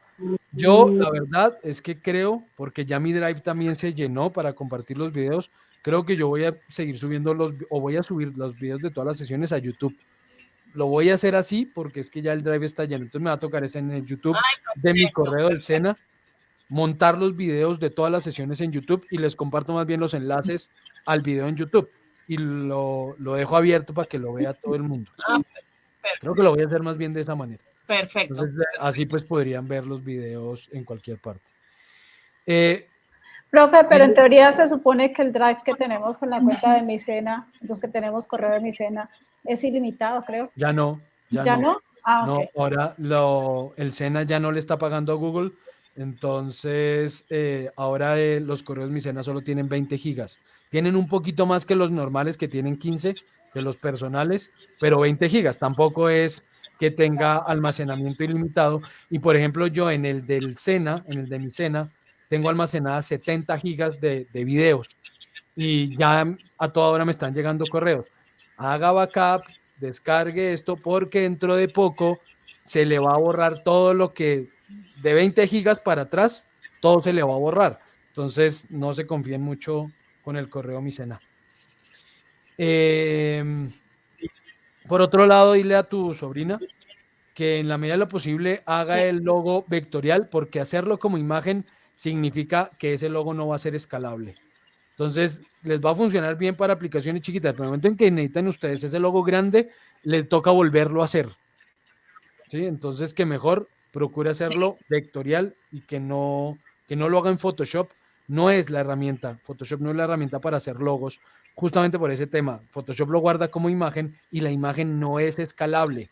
¿Sí? No es para nada escalable. Okay. Tal vez eso no se los alcancé a mostrar y valdría la pena. Si yo tengo esta imagen, si yo la convirtiera chiquitica, entonces yo dijera que esta imagen, por ejemplo, mida 300 por 200 píxeles. Ok, pequeñitica, vean que ya al tamaño normal de pantalla ya se empieza a ver el píxel.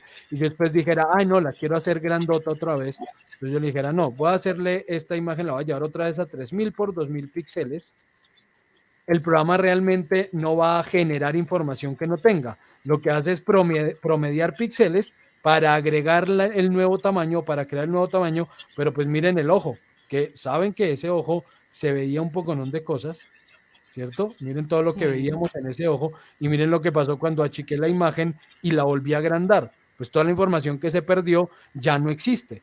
Entonces no es escalable una imagen, para nada, ¿sí? Para nada escalable.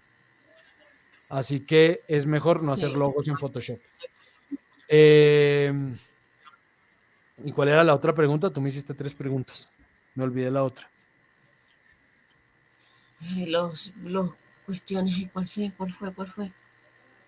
Bueno, sí, que no sé manejar las cámaras, la tecnología. ¿Para qué tanta cámara en el celular? Porque una cámara tiene digamos, les permite a ustedes capturar la imagen, el espacio visible frente a esa cámara. Otra lo que hace es calcular la distancia entre donde está usted tomando la foto y los demás objetos que estén dentro del encuadre para crear algo que se llama profundidad de campo, y es eso de que la imagen se ve bien enfocada, usted se ve bien enfocada, pero lo que está detrás suyo se desenfoca o se ve borroso.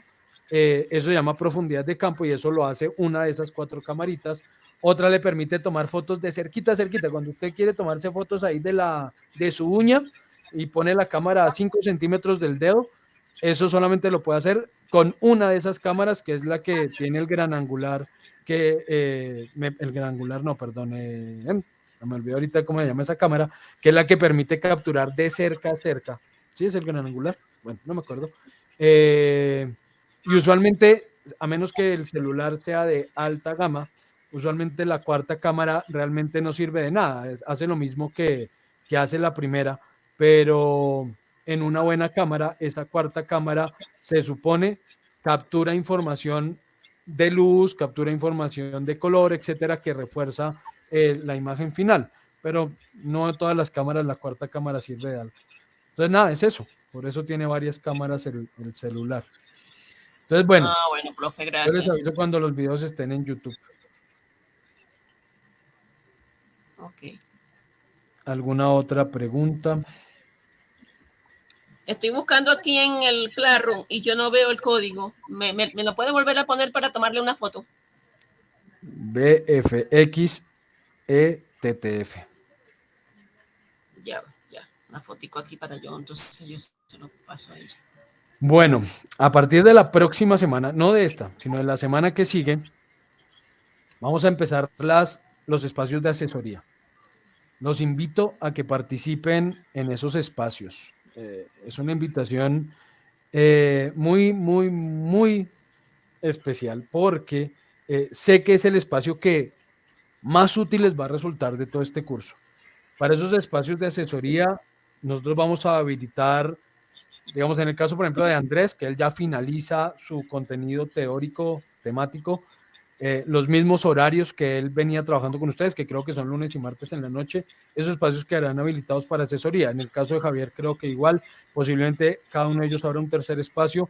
En mi caso, no, porque yo todavía tengo mucho contenido teórico todavía por delante o contenido temático, entonces lo que yo hago es habilitar otro espacio, aparte de los dos que ya tengo destinados, de martes en la tarde y sábado en la mañana, habilitar otro espacio, me toca ver cuál, para poderles ofrecer esa asesoría. Entonces, en esos espacios de asesoría se va a habilitar un formulario con los horarios disponibles y la idea es que cada uno de ustedes tenga 20 minutos disponibles única y exclusivamente con el instructor, solo usted con el instructor, para hablar de su proyecto y que puedan aclarar dudas, para que puedan recibir observaciones sobre X o Y aspecto de su proyecto, lo que quieran dentro de esos 20 minutos, bueno, lo que quieran dentro del contenido del curso, ¿no? Dentro de esos 20 minutos.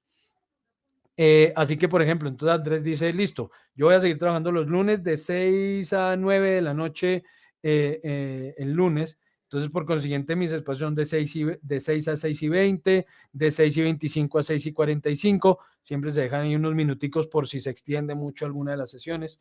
Entonces, usted entra al formulario y diga, bueno, a mí me sirve el horario de 6:45 a 7:05. Entonces, aparta ese espacio y durante esos 20 minutos solamente usted estará reunido o reunida con Andrés para hablar de su proyecto.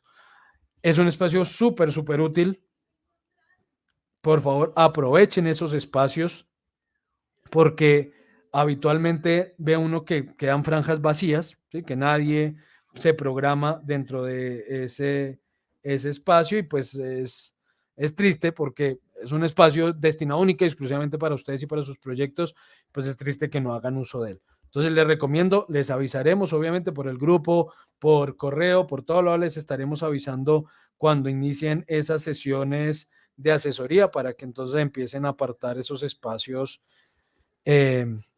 para reunirse con nosotros. Nada, si no hay más preguntas, voy a detener ya la grabación.